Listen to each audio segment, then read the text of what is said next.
Hi, this is Bill from BioComplete, BioAdvanced Animal Health, and I'm here live today at Fiesta Pet Deli on this National Day of Cook for Your Pet Day.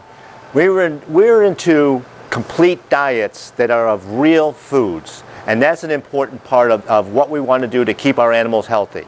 I'm going to show you a couple quick and easy recipes to do here in a few seconds, but the whole thing is about a species-appropriate diet.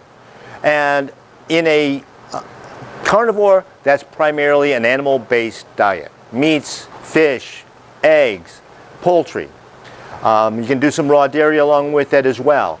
And of course today, with dogs being the #1 toxic animal in the world, we are seeing so much canine cancers. And of course on the human side, we've known since 1994 that a ketogenic diet helps prevent and cure all types of cancer, because we're taking the carbohydrates, the sugars out, the carbohydrates that are going to feed the cancers. That's very, very important. We want to keep the animal in optimal health because the body is actually designed to heal itself. All we can do is give it the right tools to do it. And like I said, on a carnivore diet, it doesn't have to be complex. It doesn't have to be, very, very extensive recipes. Basically, my cookbook would say, hey, we need to do chicken. Take chicken, put in dish, feed. That's a recipe. It can be that simple. However, you have to rotate through on the diets, which is the important part about that, because every food brings different nutrients to the table. And by doing that, we can turn around and we can balance out that body on a natural way. Actually, the animal will tell us. Is if you give it chicken 4 days in a row, 5 days in a row, it's just like us. Our body's going to say, don't give it to me anymore. I'm sick of it. And literally, we're sick of it because all food brings good and bad to the table. The good stuff we use is energy right away. The bad stuff we literally hold in our gut, trying to get more stuff out of it. And when we do a change then after that 4 or 5, 6 days, and I give you a juicy burger, your body goes, oh my God, I can get so much more out of this. Let me get rid of that stale, old, rotting chicken that's in my gut. We're off to the bathroom. Why? Oh my God, that must have been a salmonella burger. No, we're getting rid of all the bad stuff. Vomiting, diarrhea in a species-appropriate diet is nothing more than housekeeping. It means there's already bad stuff inside the body, and we're just getting rid of it in an express way. Dehydration is not a problem when we're eating raw or even mildly cooked meals, because the moisture is in there, and the water that's in meat and in vegetables and in fruits is what's known as structured water. It has the enzymes and the electrolytes to be able to be used at a cellular level. That's important because we do have to rehydrate our bodies. Now, in saying all of this, it's like I say, the preparation is the easiest part of it. Cancers, of course, are an environmental problem. They are not a disease. Dis-ease, it means we're out of balance. It's just a symptom. Diabetes, the same thing. It's not a disease, it's out of balance. And we can rebalance the whole body of all these so-called diseases by just rebalancing the body. And we also do that with a lot of other things too. We quite often will use a lot of different herbals and botanicals that are going to clean it out. In nature, where do animals get that? Out of water, out of puddles. They're drinking herbal tea. Because if that water's sitting in a patch of chamomile, that's chamomile tea. If it's sitting in an open space where it gets that green, pond scum on it, that's algae. That's the dark blue and green algae. Things like spirulina and chlorella that we pay a fortune for at the health food store. They're getting it naturally. And that's detoxifying, but it's also bringing in the micronutrients that we also need. Because heaven knows, that piece of chicken that I showed you, how was that raised? Is it an optimal piece of meat? If it was fed GMO corn and soy, it's got its own set of problems. If it's some of the newer breeds of animals, it's also devoid of a lot of the nutrients, because the nutrients aren't in the chicken's food, in the cow's food, in the pig's food, in the lamb's food. Species appropriate diet, you take on all ruminants, lamb, beef, venison, buffalo. They eat in nature things like grass and legumes in greens. That's what their diet is. When we feed them this type of a diet, that meat is rich in omega-3s and 9s. When we feed them an all-grain diet and put them into a confined animal feeding operation, feedlots, and feed them grain that's been sprayed with glyphosate and 2,4-D and now dicarbonate, all these pesticides and herbicides, that's inside the meat. It causes inflammation. It actually is omega-6s. So we've got a lot of inflammation going on there. So we want to feed the cleanest diet possible. We want to rotate it as much as we possibly can. That's very, very important. Now, in front of me, I've got poultry, I've got some red meats, I've got some fish, I've got eggs. We've got a lot of different things. This is how easy it is to fix a diet for your pet.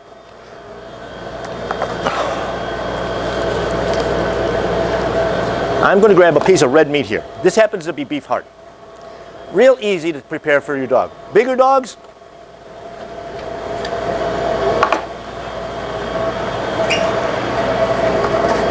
chunks. Just big chunks. Now you notice I'm not taking the fat off because actually these animals burn fat as energy.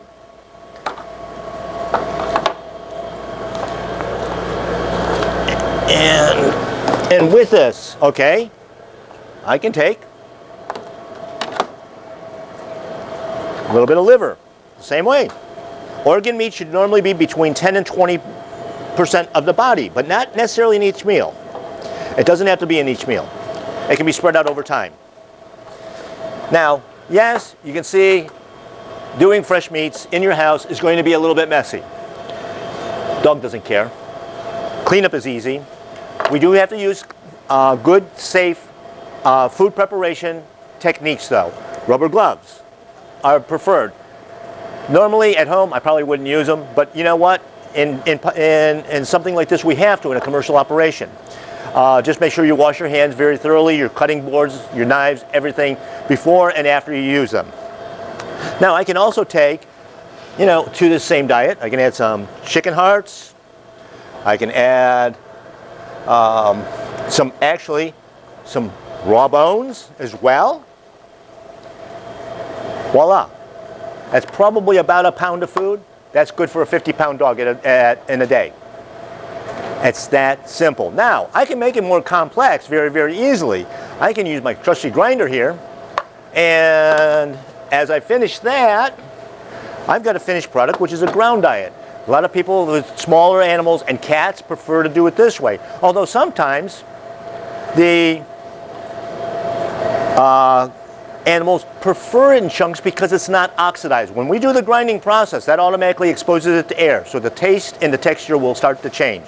And of course we want to maximize what our animals want. Learn to read your animals. They tell you what they need and how they want it, how they prefer it. Now, you see I've got fish. Same way. You can do it whole, you can chunk it up, you can grind it. Fish is important because it's high in omega-3s. You saw the liver before. That's high in the B vitamins. That's important. The heart, very, very high in things like taurine and other amino acids. Very high in iron. It's going to build muscle. That's exactly what we need.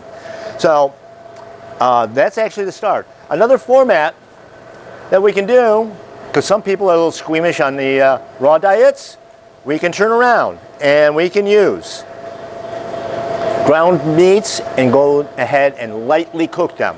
The secret to that is lightly cook them. We don't want the meat to get over 118 degrees because we have a problem with destroying natural enzymes and vitamins at that level.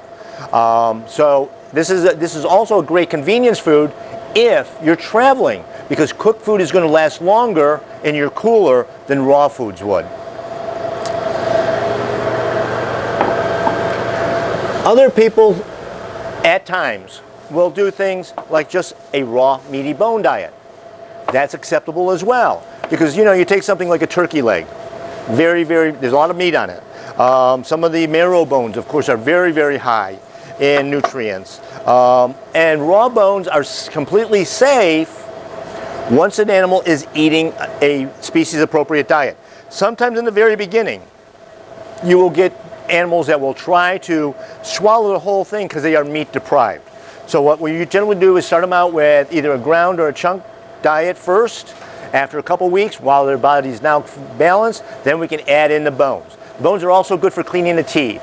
And that's an important part because they actually act as a scraping unit, but also those bones are rich in calcium, phosphorus, magnesium, and manganese, which we need to build strong teeth and strong bones.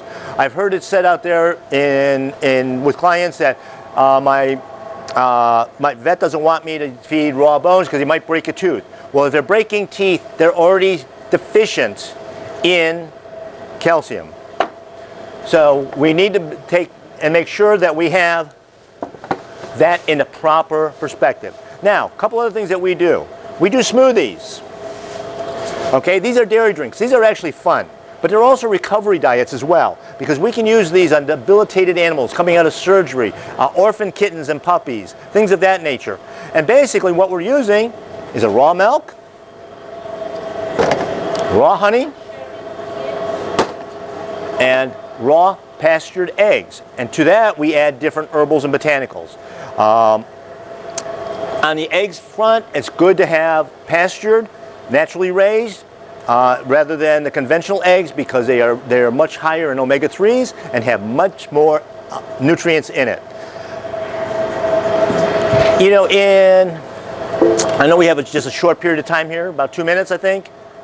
Okay, 5 minutes? Okay, so we still have plenty of time. Okay, that's good. But anyway, when you're sourcing meat, it's important to get the best quality that you can. Grass-fed, grass-finished, pastured, just like I just explained with the eggs. Because these are the ones that are going to be richest in nutrients. Species-appropriate diets, again, on the food chain. You know, if we're feeding, even if we're feeding cattle hay, make sure that if it can be organic hay that is fed, all the better. I mean, the gold standard in any meat is going to be grass-fed, grass-finished, and organic. Problem is most pasture land and most of the livestock areas anymore are not certified as organic because of the spraying, all the chemtrails, the spraying for Zika, mosquitoes, overspray from other fields and stuff like that. That can contaminate the body, and that plugs it up. So what we're doing with a lot of the botanicals, that sort of thing, we're cleaning out the liver, the kidney, the lymphatic system. Because once I clean out the filters, I can then turn around and start to heal. So, best way to do it, your chunk meats or raw meats, doesn't matter, ground. You can do a little bit of each if you want in order to get in some ground bone. I can take my herbs, sprinkle them over it, and voila, down for the pet. That easy. Just make sure when you pick it up, clean it. I don't leave it out. I let them eat a short period of time, and we're done.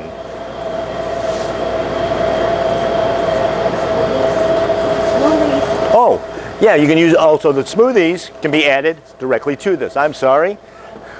So you make a nice whole meal. Something fun. In fact, the smoothies are great if you put them in an ice cube tray, and you can actually give them it as a frozen treat. So another thing that we use sometimes if we get a finicky dog, bone broth. We make it here at BioComplete and at Fiesta Pet Deli. Again, a good topper, a good flavorful topper for those finicky eaters.